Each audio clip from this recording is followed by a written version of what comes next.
Retour sur réfléchir, décrypter, analyser l'actualité vue par les experts.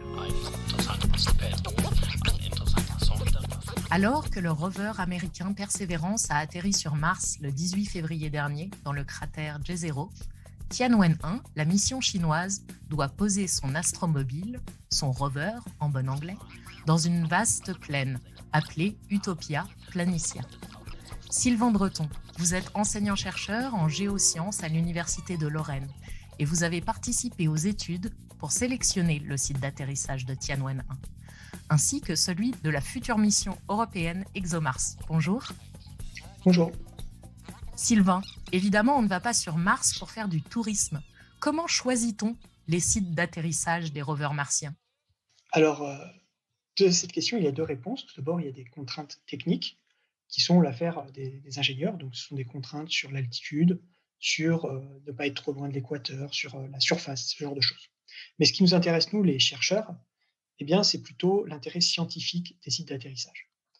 Qu'est-ce que c'est un site d'intérêt scientifique sur Mars ? Eh bien, c'est un site qui permet de répondre aux grandes questions qu'on se pose sur Mars. Quelle a été l'histoire géologique de cette planète ?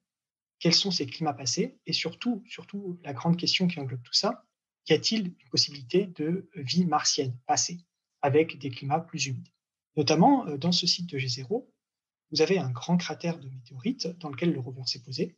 Et au bord de ce cratère, vous avez une forme en éventail qui est en fait un delta. Donc, ce delta, il indique qu'il y a eu un dépôt sédimentaire, donc du transport de sédiments par l'eau, qui s'est déposé dans un lac.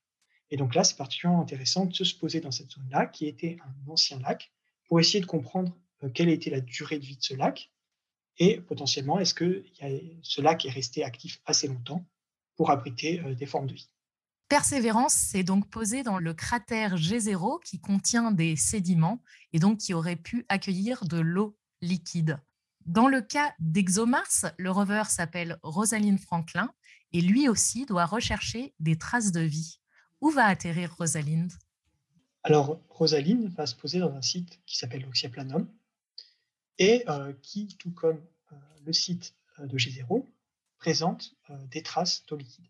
Alors, ces traces, c'est notamment un delta, et puis aussi des traces de minéraux hydratés, donc des minéraux qui sont formés en contact avec de l'eau liquide. Donc, on a pu identifier ces minéraux avec, en quelque sorte, des super photos qui permettent de voir les couleurs des roches très précisément depuis l'orbite. Et l'un des avantages du site d'Oxyaplanum, c'est qu'une partie du site a été recouverte par une coulée de lave. Et cette coulée de lave, en fait, est actuellement en érosion par des processus éoliens. Et cette coulée de lave a probablement protégé les unités sous-jacentes sédimentaires des rayonnements cosmiques, permettant une meilleure préservation de la matière organique et donc des plus grandes chances de trouver des traces de vie s'il y en a eu. Et donc, troisième rover, Tianwen-1, la sonde chinoise, va également se poser dans une plaine. Dans le cas de Tianwen, c'est un peu différent. On s'est posé dans les grandes plaines du nord de Mars, qui sont des endroits bas qui recouvrent presque la moitié de la surface de Mars. Et naturellement, s'il y a eu un climat plus chaud et humide sur Mars, toute l'eau qui est tombée, elle a tendance à aller vers cet endroit bas qui est au nord. Et certains scientifiques pensent qu'il y a potentiellement eu un océan dans ces plaines du nord. Le problème, c'est qu'en fait, tout ça, ça a été recouvert par des coulées de lave plus récentes qui font qu'en fait, on ne peut pas vraiment répondre à la question. Cela dit, si on avait les moyens de forer ou d'aller voir en profondeur ce qu'il y a, avec des méthodes d'investigation sismique, par exemple, on pourrait un peu mieux répondre à cette question. Donc, se poser là, ça permet déjà d'observer ce qu'il y a à la surface.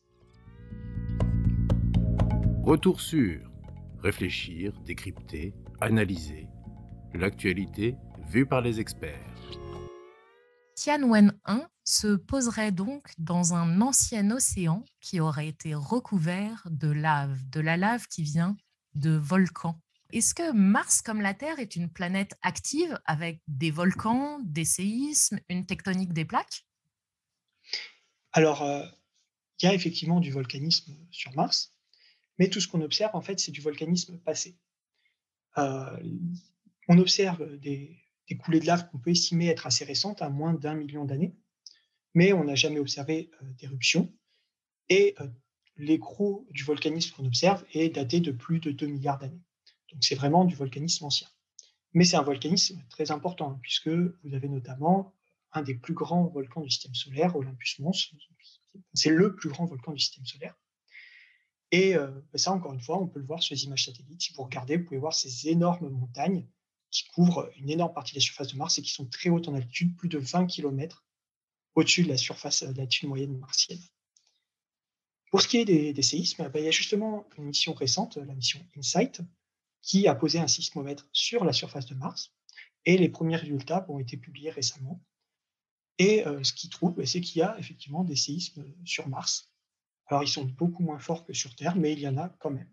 Pour ce qui est de la tectonique des plaques, en revanche, on n'observe aucune des structures qu'on peut observer sur la Terre, c'est-à-dire pas de dorsale, pas de zone de subduction, aucun de ces indices-là qu'on peut observer sur Terre. Alors, vous nous parlez d'images satellites. Il faut préciser que c'est des images obtenues par des satellites qui orbitent autour de Mars, les orbiteurs. Sur Mars, il y a des volcans et des séismes, mais pas de signes de tectonique des plaques.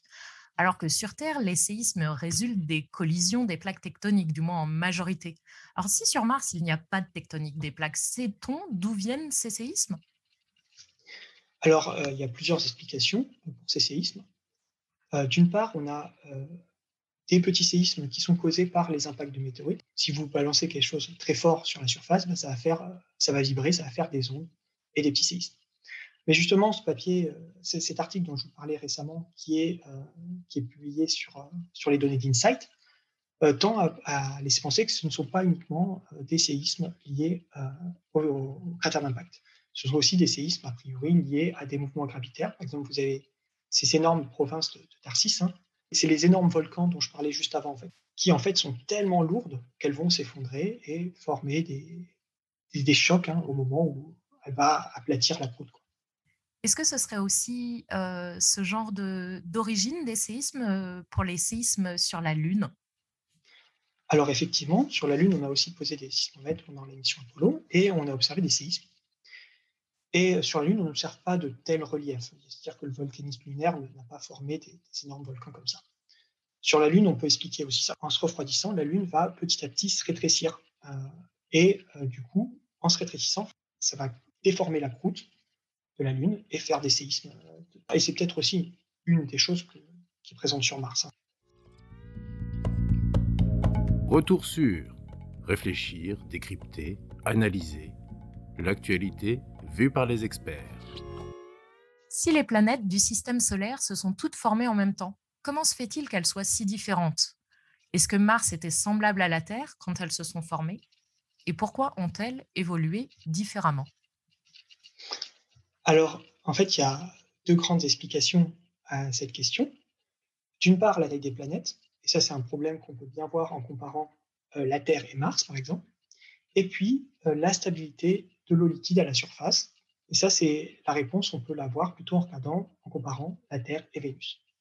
Alors, pour le premier aspect, vous avez la taille. D'une part, vous avez la Terre qui est plus grande que Mars.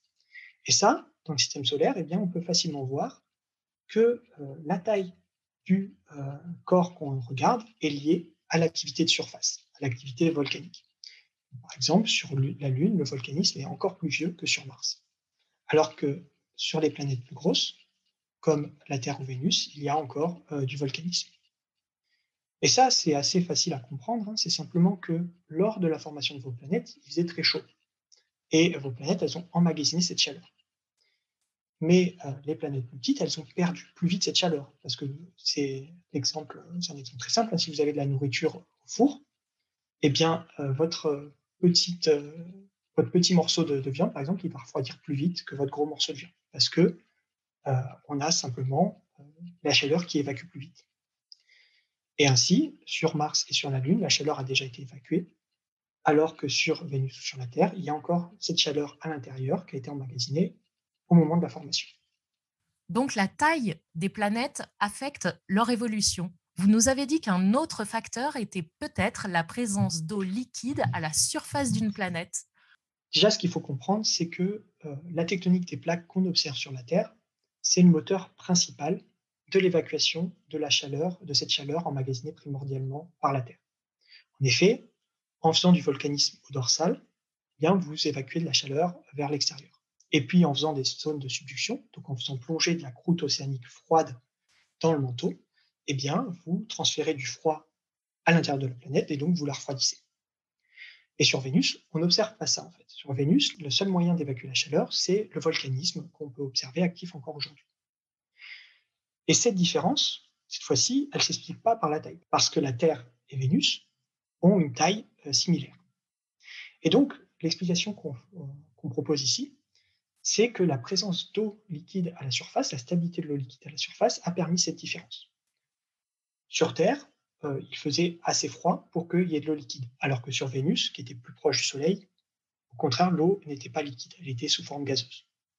Et donc sur Terre, ça a permis la formation d'océans, et ces océans sont venus hydrater la croûte océanique qui se formait au niveau des dorsales.